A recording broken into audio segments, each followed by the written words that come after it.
August 2nd, 1990, Saddam Hussein's forces crashed through the defenses of oil-rich Kuwait. In fear of an Iraqi invasion into Saudi Arabia, the United States and her coalition allies poured into the Arabian Peninsula to form a deterrent that would be known as Desert Shield. The result was a series of diplomatic talks, negotiations and counter-negotiations that rapidly declined into a no-hope situation. On August the 17th, 1991, Desert Shield became Desert Storm.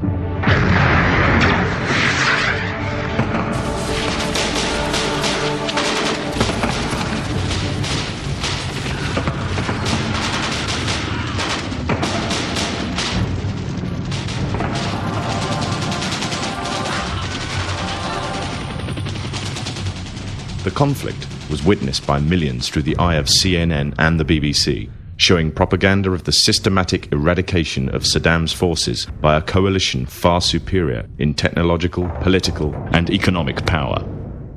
However, what was little known was that from the outset the war was engineered, controlled, and manipulated by an elite group.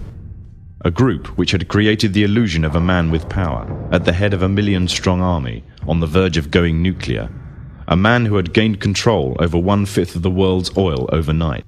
However, in reality, he was merely a pawn, in amongst many pawns, just a puppet in a grand master plan, with the Gulf War as a well-orchestrated stepping stone. The orchestrators of the war were by no means strangers to controlling major world events. In fact, they have done so for centuries. From the shadows, they have engineered every major war, revolution, and recession. They control everything you read, everything you hear, and everything you see. They have managed to indoctrinate an entire populace to their way of thinking, and have infiltrated key positions in places of authority.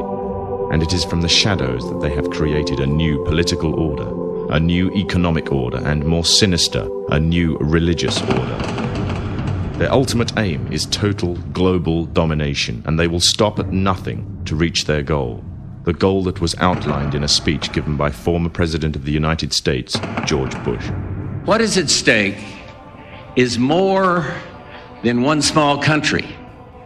It is a big idea, a new world order.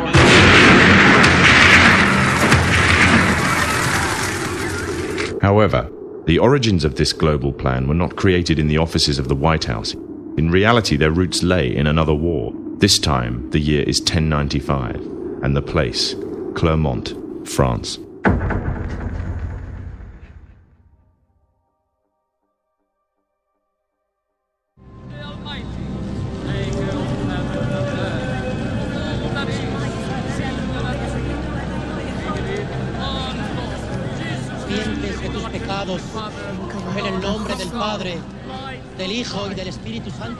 The 11th century Europe was ruled by the Church, which held a firm grip on the hearts and minds of the people. This power enabled Pope Urban II to wage war on the Muslim Caliphate and crusade in what he called a War of the Cross, to recapture the land of Jerusalem. It had been under Muslim rule since the year 637, but in 1099, this rule was brought to a bloody and sudden end. In the name of the cross, women were raped and murdered.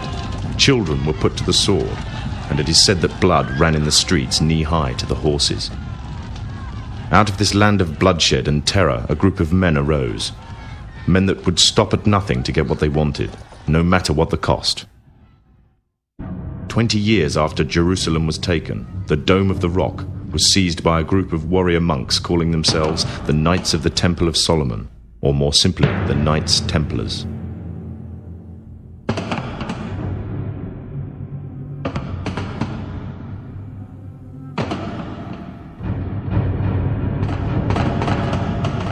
In Jerusalem, the Templars began to deviate further and further away from the practices of Christianity. They learnt the secret arts of the Kabbalah, an ancient form of Jewish magic, along with its dark rites and rituals. The Jews had learnt the arts from the pagans of ancient Egypt during the times of enslavement to the Pharaoh, and developed them into Babylon at the time of Nebuchadnezzar. In 1307, King Philippe of France arrested them for charges of denial of Christ, homosexuality, and idol worship, as well as magic.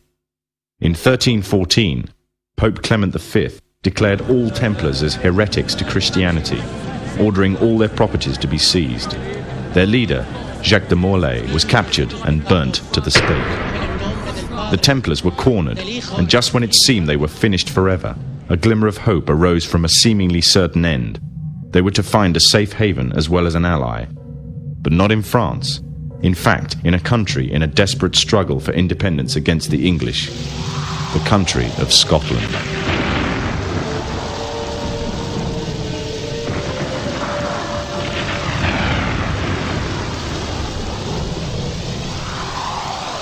For some, Scotland's hope of independence had died with the death of William Wallace.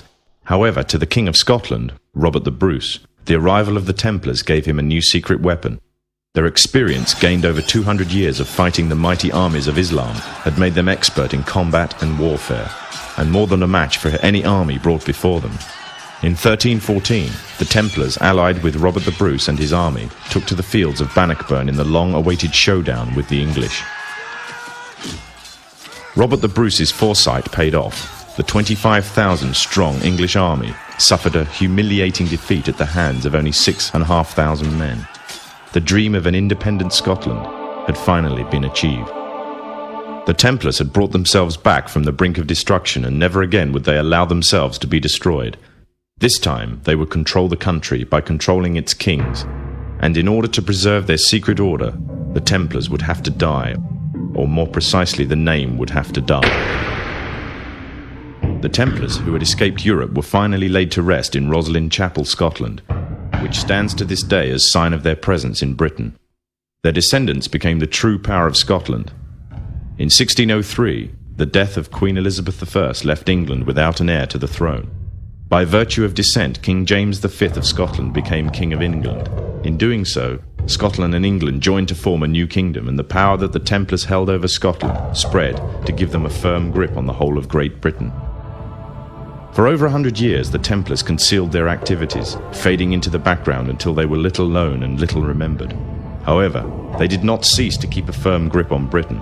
All the time they were planning, regrouping, and infiltrating positions of power in all corners of the kingdom. In 1717, the Templars made their reappearance in Europe. They had grown in both number and strength, and were now ready to coin a new identity, free from their reputation of the past, and given credibility by none other than the monarchy and aristocracy of England. And the name they chose for themselves was a name that would be known by many, but understood by a few. This new name, the Freemasons. The new identity and the grandeur of its members afforded the Masons with respect and dignity. The first royal member of the Freemasons was Frederick, Prince of Wales. The latest members include Prince Philip, the Duke of Edinburgh, and consort to the current Queen of England, Elizabeth II, who herself is a grand patron to the Masons. However, behind closed doors, the Freemasons were free to indulge in the secret rites and rituals handed down to them by their ancestors, and these became the basis of their levels of membership, called degrees.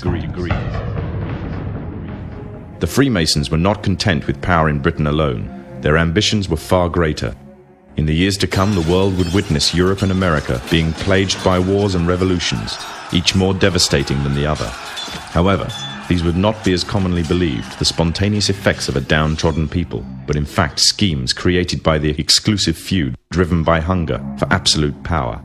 All this would take place from the very country from which they had fled centuries earlier, and would become the base for their global domination.